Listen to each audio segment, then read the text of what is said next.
Assalamualaikum warahmatullahi wabarakatuh. Ketemu lagi dengan Bapak di pertemuan selanjutnya, yaitu membahas mengenai koordinat kartesius, materi SMP kelas 8 semester ganjil.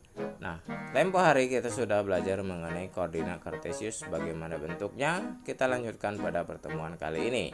Nah, koordinat kartesius yang kita ketahui bentuknya seperti ini. Ada berbentuk garis X dan juga ada garis Y yang dipadukan sehingga membentuk koordinat kartesius seperti ini ya. Nah, di sini bisa kalian lihat di contoh yang Bapak berikan ini ada titik A, titik B, titik C, titik D, titik E, F, G, H. Nah, sebuah titik itu memiliki nilai X dan Y ya, X dan Y. Nah, seperti ini. Jadi dikatakan dia adalah sebuah titik jika dia memiliki X dan Y. X-nya ini ya, titik ini nanti dilambangkan dengan huruf kapital biasanya seperti ini. Ini kan huruf kapital A, titik B, titik C ya, contohnya seperti ini. Nah, titik ini terdiri dari X dan Y. Nah, di sini X-nya adalah 2. Untuk A ini sendiri, titik A ini X-nya yaitu 2 ya. Y-nya adalah 6. Nah, untuk yang B, X-nya 5, Y-nya 5. Jadi jangan pernah ditukar. Yang bagian sebelah kiri ini selalu X dan di bagian sebelah kanan itu selalu Y. Nah, mau dimanapun letaknya titik ini, yang bagian sebelah sini adalah X dan yang bagian sebelah sini adalah Y. Inilah bagaimana kita menyebutkan titik tersebut ya. Nah, untuk lokasi titiknya tersebut, kalau kita lihat A ini adalah X-nya 2, Y-nya 6. Kenapa bisa A-nya X-nya 2 dan Y-nya 6? Karena di sini kan sumbu X nih, yang bagian ini sumbu X ya. Nah, si titik A ini berada di sumbu X-nya. Kalau kita lihat ini kan 1, 2. Nah, ini 1 ya.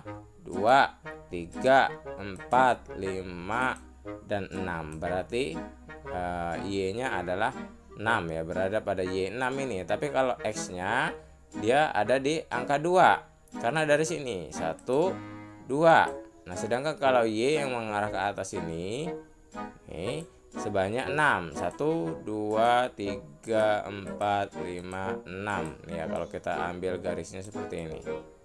Nah, aduh agak mencong dikit. Nah, seperti ini. Jadi A ini terletak pada X-nya 2, Y-nya 6. Coba kita lihat yang bagian G ini. G ini X-nya 5.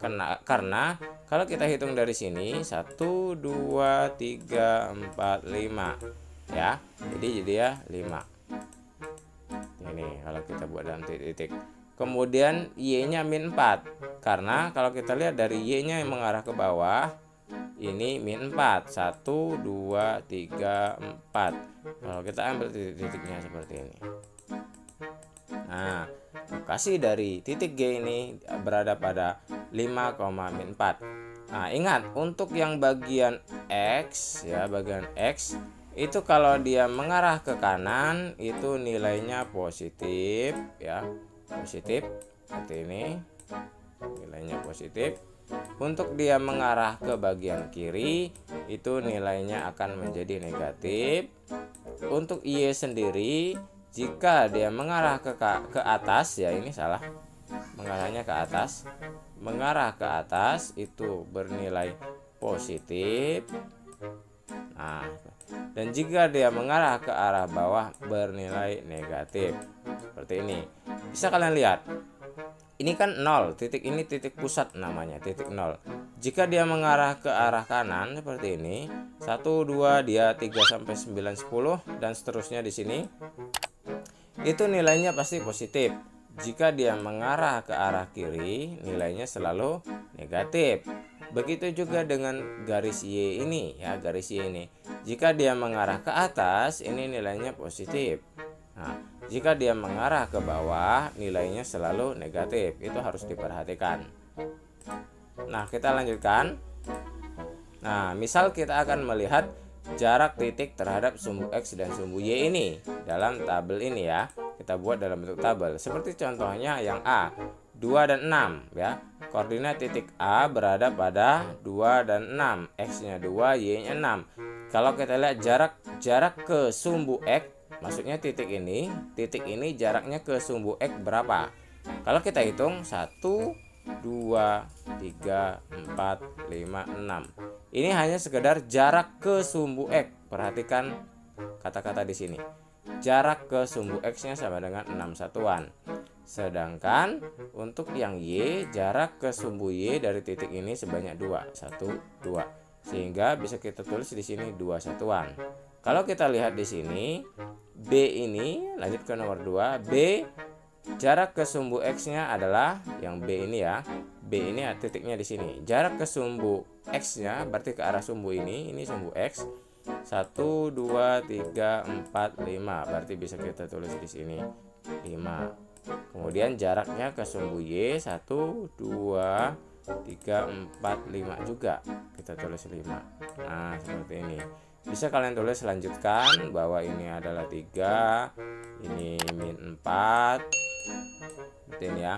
Ini 6, ini min 5. Bisa kalian lihat sendiri ya, seperti ini min 3, ini juga min 3.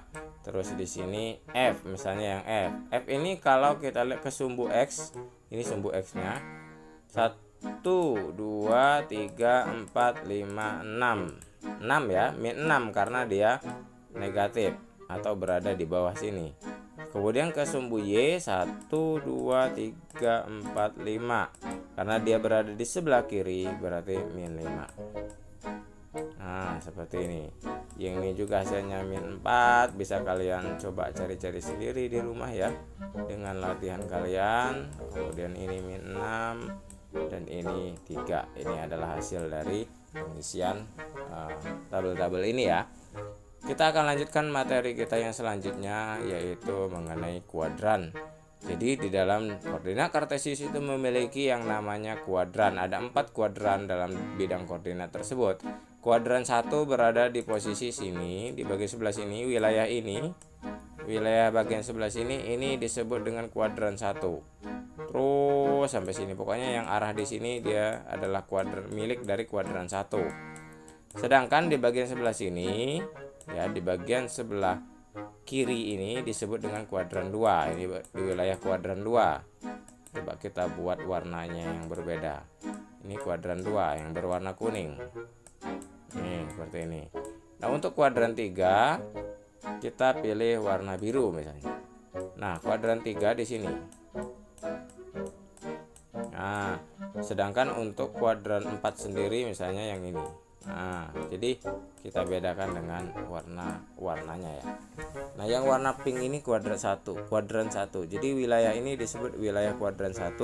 Ini wilayah kuadran 2, kuadran 3 dan kuadran 4. Hanya ada 4 kuadran ini dalam koordinat kartesius. Nah, seperti itu ya.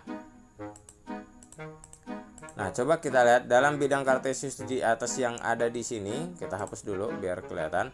Titik P memiliki koordinat min 2,1. Titik P ini min 2,1. Min 2-nya itu X-nya ini min 2. Ini bagian yang mendatar ini disebut X. Min 2, Y-nya 1, yang ke arah atasnya 1 ya. Ini disebut koordinat, memiliki koordinat min 2,1 dengan koordinat X-nya adalah min 2, koordinat Y-nya adalah 1. Koordinat X-nya min 2 yang Bapak sebutkan di awal tadi, X-nya min 2, Y-nya 1. Sedangkan untuk titik Q memiliki koordinat 2, 3. X-nya 2, Y-nya 3. Nah, begitu ya cara melihat sebuah titik tersebut. Jadi ya, pembahasan yang akan kita pelajari sebenarnya mengenai titiknya itu, letak dari titik tersebut yang harus benar-benar kalian pahami. Oke, kita lihat di latihan. Nah, ini ada gambar koordinat kartesius seperti ini. Tidak jauh berbeda ya. Dimana di sini ada A, tapi ini agak diacak agar kalian lebih paham mungkin. A di sini, B di sini, C-nya di sini, D-nya di sini, F-nya di sini, G-nya di sini, H-nya di sini, I-nya di sini. Nah, berdasarkan gambar ini, tentukan yang pertama, sebutkan titik-titik yang mempunyai jarak sama terhadap sumbu X, yang memiliki jarak sama terhadap sumbu X. Terhadap sumbu X ini. nih ya. Jarak dari titik ini terhadap sumbu X, misalnya ini nih yang Bapak contohkan nomor 4, yang A ini. Jarak titik A ini terhadap sumbu X itu 1, 2, 3, berarti 3. Nah, kalian cari titik lain yang terhadap sumbu X-nya sama dengan 3, berarti dia memiliki jarak yang sama. Begitu dengan jarak yang terhadap sumbu Y. Kemudian sebutkan titik-titik yang berada di sebelah kanan dan sebelah kiri ya. Ini sebelah kanan, ini sebelah kiri. Tinggal kalian gampang sekali itu. Berapa jarak titik E terhadap sumbu X? Ini titik E. Mana titik E? Nah, ini titik E ini ya, silakan. Terletak pada kuadran berapa titik tersebut? Sebutkan. Ini kuadran 1 sudah kita bahas. Ini kuadran 2, kuadran 3, dan ini kuadran 4. Tinggal kalian sebutkan titik-titiknya. Mudah-mudahan bermanfaat dan juga dapat kalian pahami. Bapak Irwa, wabillahi taufiq wal hidayah. Wassalamualaikum warahmatullahi wabarakatuh.